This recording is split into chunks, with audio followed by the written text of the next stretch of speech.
Welcome to What's New Today at OFA. This podcast comes to you from the participants of the Film and Media program at Options for All San Diego. The Film and Media program introduces participants with physical and developmental disabilities to all of the various aspects of filmmaking. What's New Today at OFA is a variety show podcast featuring exciting segments produced by Options for All students. And now, what's new today at OFA?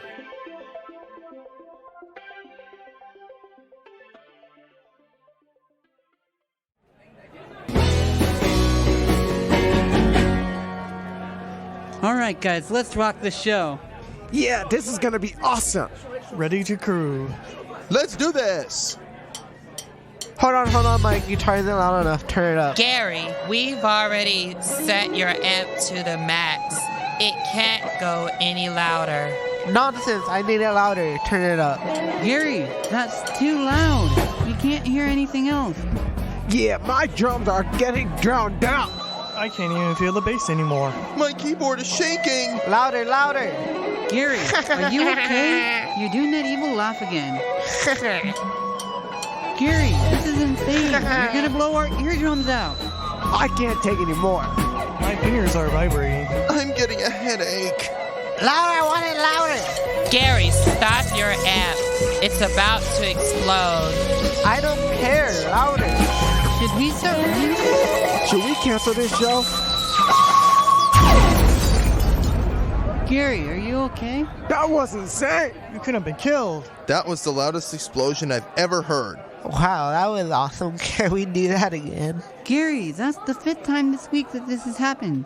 You really need to stop tuning your amps up like that. Then when I have another amp. Hello, my name is Brandon Edwards, and welcome to today's podcast. This is an Animagination. Today, I'm making a podcast about animation and discussion about topics, stuff like what motivates us, what inspires us, and things we like and don't like about certain types of animation or shows or, anything about animation. Today, I'd like to talk about a certain type of animation that's inspired me over the years. I would like to talk about Pokemon, or, the Pokemon anime. Man, it's been, 24 years since the animation started? And I would say there's a lot of, lessons to be learned from the anime. The main character, Ash Ketchum, always shows us never to give up, no matter what. His messages make a lot of sense. His character is a character that is something I want to relate to. I want to be someone who doesn't give up, always triumphs above his fears or worries, and pretty much is successful as a whole, honestly. Very successful. The viewers of the latest anime would probably know this, but Ash Ketchum has finally become number 1 in the world in the anime. He has won the world's championship and has become number 1 trainer in the world, and that's pretty impressive for someone his age. And I would say that's something I'm trying to reach. I'm trying to reach a goal where I feel like I can be the best I've been. I want to be the best me I can be. So, what kind of things inspire you guys about animation? Or at least in this case, what characters seem to inspire you guys not want to give up? Well, I was always a big Sailor Moon fan because, to be really honest, I figured out the characters. I know all the characters that were in the first season before they pulled up the second season. Let's see. I already know all 5 of the names of the Sailor Scouts. There's Amy, Ray, Lita, Mina, and Serena. Rini is also there, but she is in probably maybe in the 4th season where she is a Sailor Scout, and where when I first experienced all the Sailor Moon seasons and all the episodes, I was kind of surprised where they do like all the animation characters. Like, I was surprised about like the 2 cats, Luna and Artemis, of course. That's what the names kind of inspired me. I don't like how the villains are evil and rude because they follow an evil queen's rule, and instead of like being the good queen as Queen Beryl is, she thinks that she can run everybody. She thinks she can run her enemies, and then also she brings her minions out of her Negaverse and tries to destroy the Sailor Scouts. I was kind of surprised with Darien as well before he disguised himself as Tuxedo Mask. I see. Very interesting. What about you, Matthew? Does it have to be a comedy cartoon that can inspire someone? It could be any kind of cartoon, honestly. Something that inspires you. Something that you want to relate to or that you do relate to. Does it have to be live action or animated cartoon? Usually animated. Animated cartoon, you mean? Yeah. Well, I was thinking The Simpsons makes me a huge fan. I see. What things inspire you about The Simpsons? The Simpsons is one of my favorite TV cartoons. It takes place in a fictional town of Springfield. A family of Homer, Marge, Bart, Lisa, and Maggie. They're the family. It starts out with the logo, with the chorus singing the title of the show, followed by a long intro, or even a short intro. Homer is seen parking his car, opening the garage. Bart lands on the car with his skateboard, and Homer gets out, followed by Lisa passing him on her bike, Homer saying, "Dope!" And Eddie gets scared and screams as Marge chases him into the house with a random thing going on before the opening and before the episode starts. Ah, yes. Very. And what kind of things do you like about The Simpsons? The location in Springfield and the yellow-colored bodies, and everything's pretty hilarious in that show. Trying to do things the correct way, but it turns out funny. Would you say there's anything The Simpsons needs to work on, or is everything okay? Yes. Yeah, I think this turned out very well. I'm glad to know what inspires you guys about animation and what kind of things you like. Thank you, Chris, and thank you, Matthew, for being on my podcast. You are welcome. You're welcome. And this is where I will end today's podcast. Thank you, guys. This is Brendan Edwards signing off. Till next time. See ya!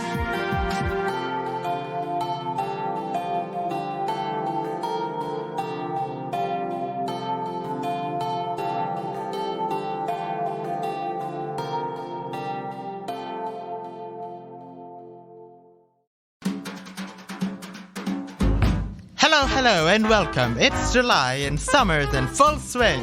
So sit back, relax, grab a cup of coffee, tea, hot chocolate, or even just water, as well as a plate or bowl of your favorite food. Sit back, grab some popcorn, relax, kick back your feet, and enjoy the show. So first up, we have the American Revolution. If you live anywhere in America, in the United States, then this day that the 13 colonies claimed their independence from Great Britain was set in motion the eventual freedom from the British Empire. But the fighting continued on until September 3rd, 1783. Why they chose July 4th as their Independence Day, I do not know. But this day, July 4th, 1776, was the day that they declared their independence from England and the British Empire. Up next, we have a very significant and influential moment of human history, the storming of the Bastille. As part of the French Revolution, the revolutionaries, fueled by their hatred and loathing of the French monarchy, stormed into the Bastille, seized some weapons, and staged a coup. Why did they do that? Well, why do revolutions happen in the first place? Because the people feel oppressed. And that's what the French public of the time felt. They were living in squalor, and the rich were living in utter, exquisite luxury. Also, there was no middle class. There were the rich, poor, and extremely poor. No middle or second class, due to the tyranny of King Louis XIV. As such, the public banded together to seek justice, that being storming into the Bastille and taking the weapons to get revenge for their misery. It would lead up to King Louis XIV and his wife Marie Antoinette facing the guillotine on the 21st of January, 1793. Now, it's one small step for man, one giant leap for mankind. Neil Armstrong. That quote is what Neil Armstrong said when he landed on the moon on the 20th of July. From July 16th to the 20th, 1968, the United States achieved a historic milestone by landing astronauts Neil Armstrong and Buzz Aldrin on the moon. This event fulfilled President John F. Kennedy's vision of a moon landing and showcased human achievement and exploration. Now, the Great War begins. On this day, 1914, Austria-Hungary declared war on Serbia, thus starting the First World War, or as it was known as then, the War to End All Wars, or the Great War. Although it officially began on the 28th, tensions were rising throughout the entire year of 1914 and even before.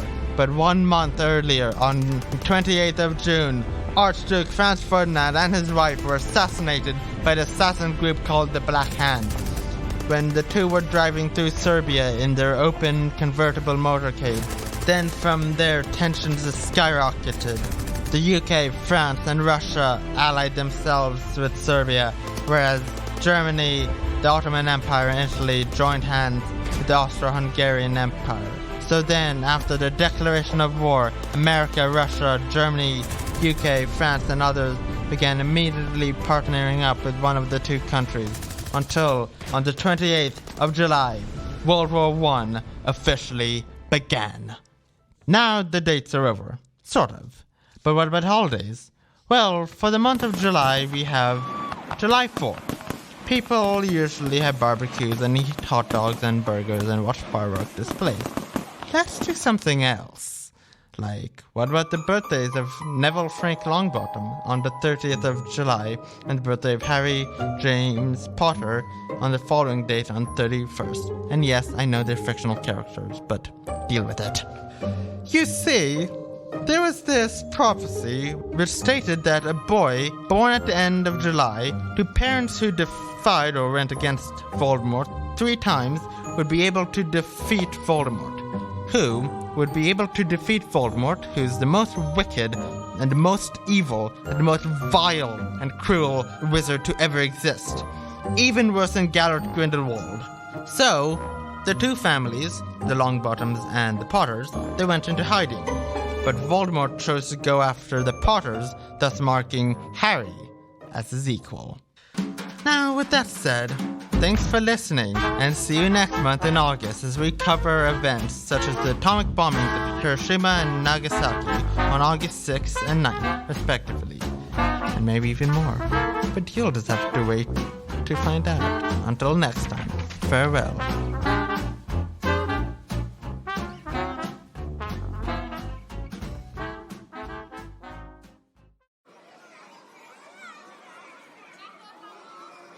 Man, that test was easy. I can go home and study for my next test. Ernest, I'm getting a signal from Gilbert Valentine. He's on the screen now. Greetings, Ernest Tulip. My name is Gilbert Valentine. I'm from Escondido, California. I'm also a crime fighter myself. Saving the world is not easy, is it? No, Gilbert, it's not easy. It's very hard. You're not the only one who has a cat. I have 2 cats, Dino and Luna. Greetings. Ernest, we are the owners of Gilbert Valentine. We were created by your idol, Chris Thornburg. That's right. Together, you two are hero scouts.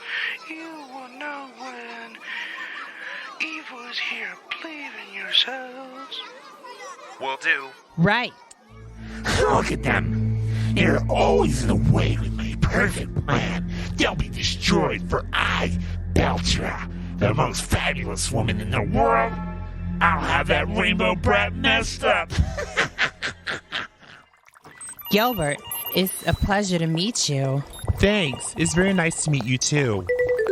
Ernest and Gilbert, Bertra's in this area. She has Tim and Ralph trapped to try. Up to you guys to save them. You two better transform now. Meow. Rainbow Star Power! Shadow Star Power! Help! Someone get me out! Help! Somebody save us, help! No one can help you too soon. Your kind will go and join me. And me only. With you two tied up, no one will be able to stop me. Want to make a bet on that, Belcher Breath? Who are you? I'm Rainbow Man, and I stand for pride and love. In the name of the colors, I will slice you to pieces. That means you. And I'm Ninja Shadow, and I stand for justice and pride. In the name of the ninjas, I will beat you down, and that means you. Ninja Shadow, it's very nice to meet you for the first time. It's very nice to meet you too, Rainbow Man. Enough chit-chat already. This is whack. Take that. Oh no. Uh-oh. Rainbow Man and Ninja Shadow, you're both mine. Rainbow Man, help! Ninja Shadow, help! This is no escape, you hero scouts. Not for long, Belcher Face. Rainbow color beam spiral! Shadow Aqua Balls, charge! No! Ah! Ha! Rainbow dusted. You guys did it! Now, untie us. Gotcha. There you guys are. Untied. You saved us! Yeah, you guys, you did a good job. Excellent work. After saving the world and saving their friends and meeting each other for the first time, they realize saving the world is more hard. Rainbow Man and his new friend Ninja Shadow, our hero will rise up his power. Stay tuned for the next skit.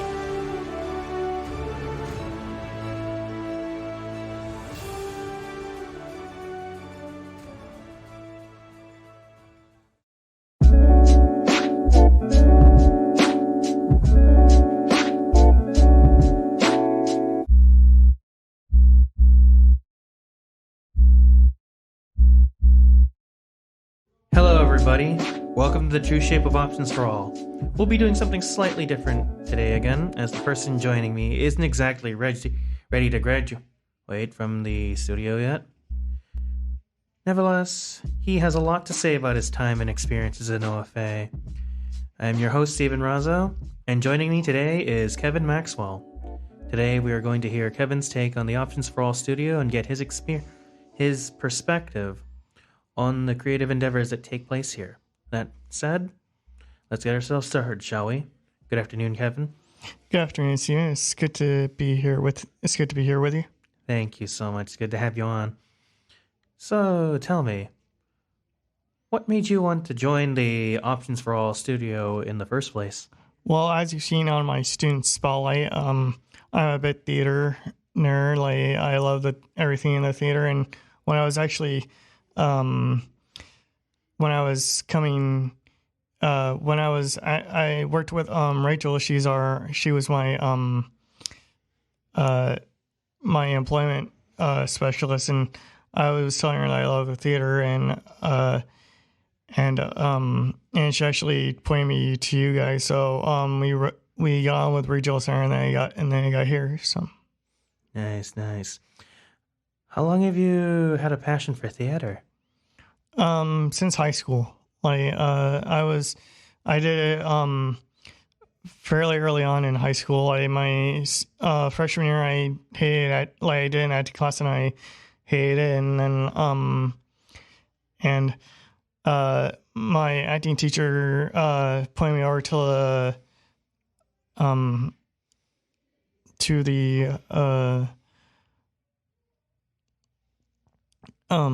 the backstage theater professor, and I just got hooked on it. From what I see, you did backstage theater as a major in Palomar College? Yeah, that was my first major that I did when I was in Palomar, and then I did culinary, and then I went to Southern Utah University, which is in Xerxes, Utah. Shout out to the T-Birds. For 5 years, and I was a theater major there. Nice. So you seem to have quite the background and experience in theater. Yeah, I do. I always one of my favorite magazines, I guess, the PEL Centers Protection and Stage News, and it's basically what new theater productions have been going on. Nice. So yeah, what made you want to stay in Options for All? Well, let's see. The first semester that I came in here, we had a different production manager instead of Alex. His name was Carlos, and he had Alex's job. And Alex was the initial cinematography instructor that I had. And then after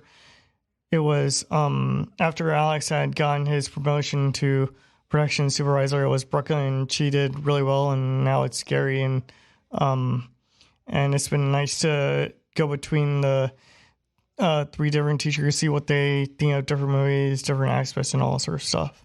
I see. What did you like in each of the three instructors that came here during your time here? Let's see. For Alex, it was nice to be able to I got a lot of experience from him because when I came, COVID had just been on the rise basically, and then we went on a lot of field trips. It was the cinematography team went on a lot of field trips for that first semester, and then the same when we came back to the studio, we came in twice a week, and we would do it still all online. But now it's 3 times a week. It's nice to do that. But I'm excited for the future is filming too. I've ever since working with Alex, I hang out with him sometimes here at LFA when I'm in the studio, and it's nice to see what he's been doing since he's been the new production supervisor. Nice. Yeah, I seem to have a really good relationship with Alex. Yeah, he was my first one, my first cinematography teacher that I actually got to know, and it was nice, and it was nice to when he left and Brooklyn came in, when she came in, and Vezina too, she was also a big inspiration to help me, and she graduated last year, and it was nice to learn all the stuff from Alex and Vezina. They were two really big helps in what I'm learning here at OFA. So. Nice. So Brooklyn graduated OFA? She didn't graduate. She got a better career adjustment, and she had to leave. So that's why Nathaniel and Mateo took over for the cinematography before Gary came, before they found Gary. I see. How was that? It was interesting. Nathaniel also, he has a theater background just like I do, and we kind of speak the same language, because For theater and film, it's different languages, so I've had to kind of learn a lingo between the two. So it's been pretty nice. Would you say the lingo between those two fields crosses over a bit? Yeah, a little bit, but not too much. I saw that you're on the production team for the Futures film. How does that feel? Yeah, it feels great. It'll be nice to be working with Alex again, and also working on doing the assistant camera live. I'm pretty good at doing that. I was saying AC for Hellbound Boys back when we were in filming that. Nice. How was that? How was filming Hellbound Boys? It was good. We went to San Ysidro. That was one of the locations that we went to, and then we did some here in the studio, and then we also went up to a little drugstore in San Diego, and that was pretty nice to do. So nice. So yeah, what have you made of your experiences so far here in OFA? I've enjoyed my experience a lot. You know, it's been nice to learn the different aspects of filming and what it takes to be on a set of a film and how people interact with each other and stuff. Nice. Yep, it's nice to be able to learn about film and learn how to work with other people. I agree. So, what were your expectations coming to the studio? It was a lot different than I expected because when I had first joined the film and media program, I thought I was gonna do theater. Like that was what I was gonna do. Like that's what I was initially expecting. But like working on doing films and like learning filming and stuff, it's been really fun. So I see. Yeah. So, one question. Have you been able to cross over your experience from theater into film? Yeah, definitely. Like working on the lights, like I'm kind of used to doing that. I've helped put up lights in theater and also here in the studio, so it's been nice to do that. Nice. So, I'm just curious. I think I have an idea of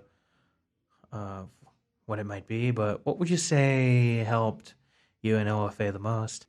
Probably just like learning how to work with like the different aspects of audio, like doing the audio core team, like helping them out with like JPQuay. That was fun doing that, you know, like helping with getting sound effects, working the board. Also helping like I didn't really like doing the production design, but I like going in and seeing what they're working on and stuff.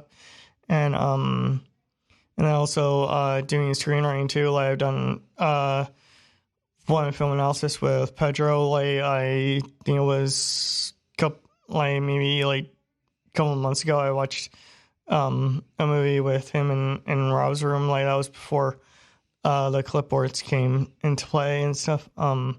Because Nathaniel wanted a lot more order than there was now. So there is now. So. Yeah, I understand. Things can get pretty chaotic here. Yeah, especially with 45 students attending in studio, where it was just like it was half that last year. It was at least half that. So it was only half the amount of students last year or last semester. Last semester. Yeah. I see. What would you say was your favorite Options for All project? Probably working on Hellbound Boys. That was probably my favorite project. Like, even though I had a major sunburn from it, it was still fun to go and film and hang out with Carlos and Alex. And an interesting story about that. We were working on a car, and there was this rig that they had for the C300, and it was really sketchy. So and I could see we were attaching it from one side to the other side of the car, and I could see that C300 was gonna go. So I just caught it as quick as I could, and that was probably the best time that I had on that shoot. So essentially, you had to work with a suspect explosive, and You had to cut the film from that? No.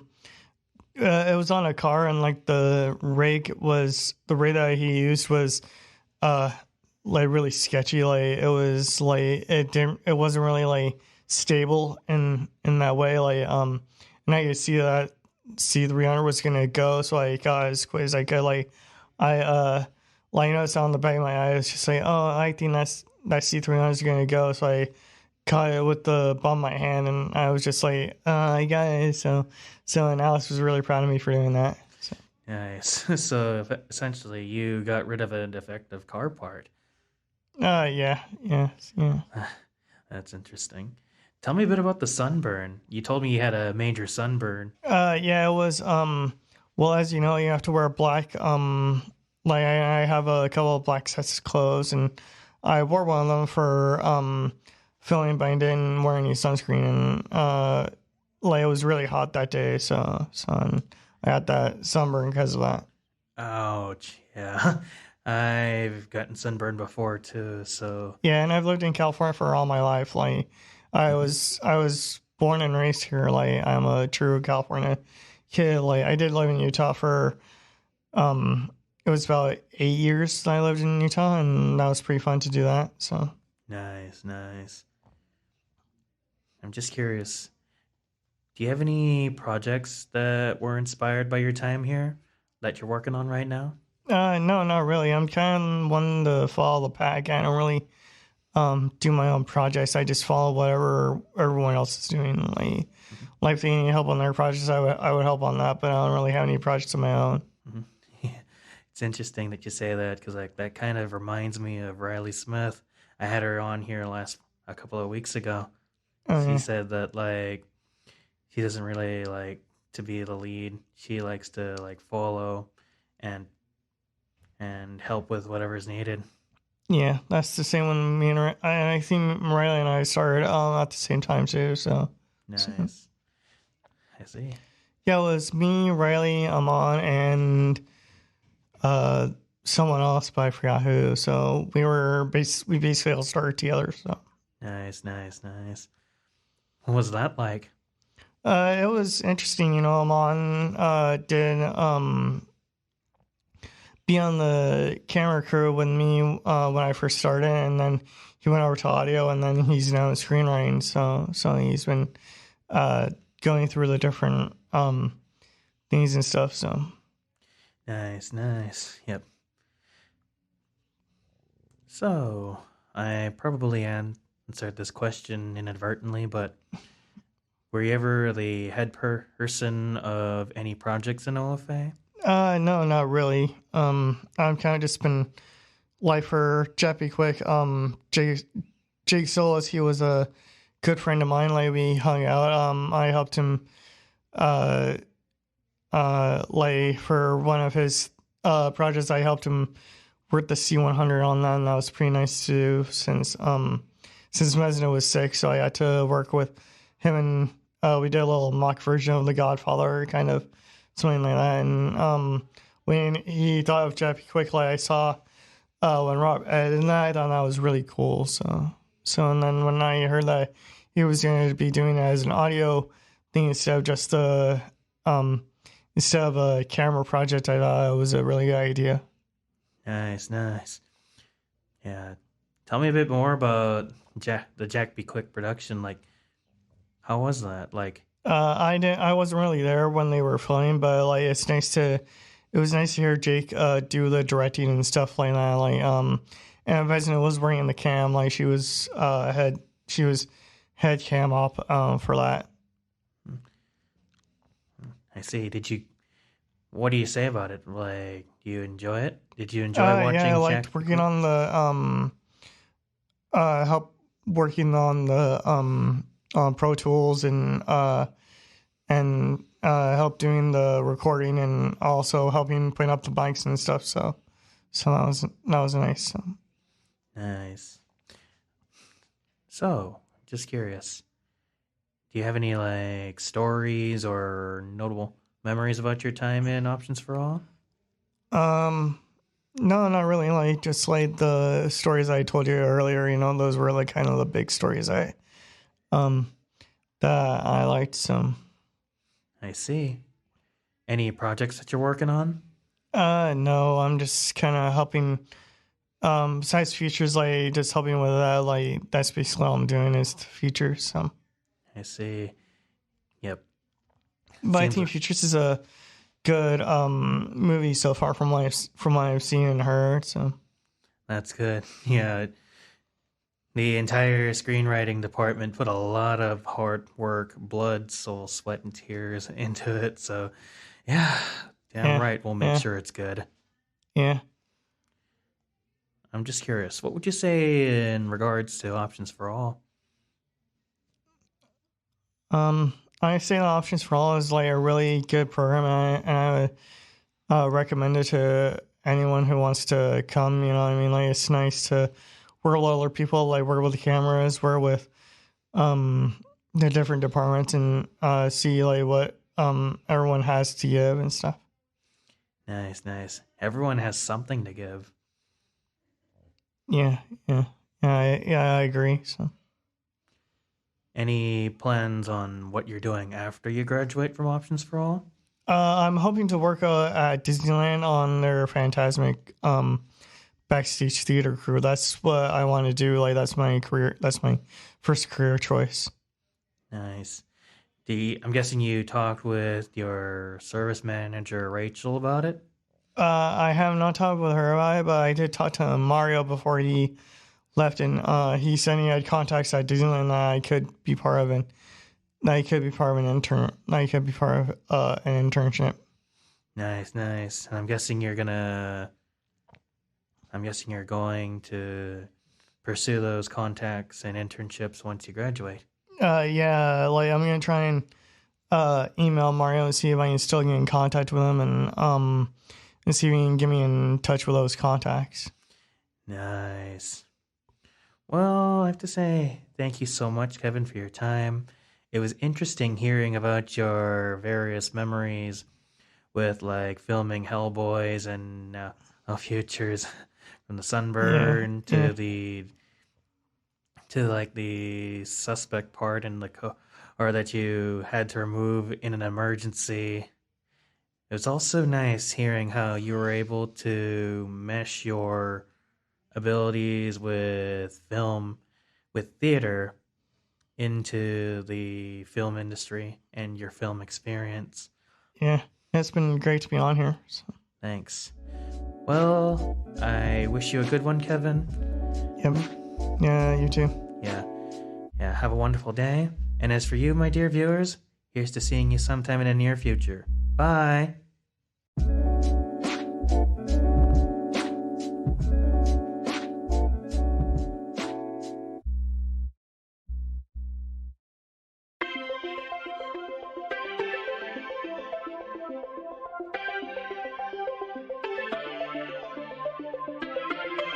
Thank you for listening to What's New Today at OFA. To learn more about the film and media program at Options for All, please visit optionsforall.org. And remember, you have options too.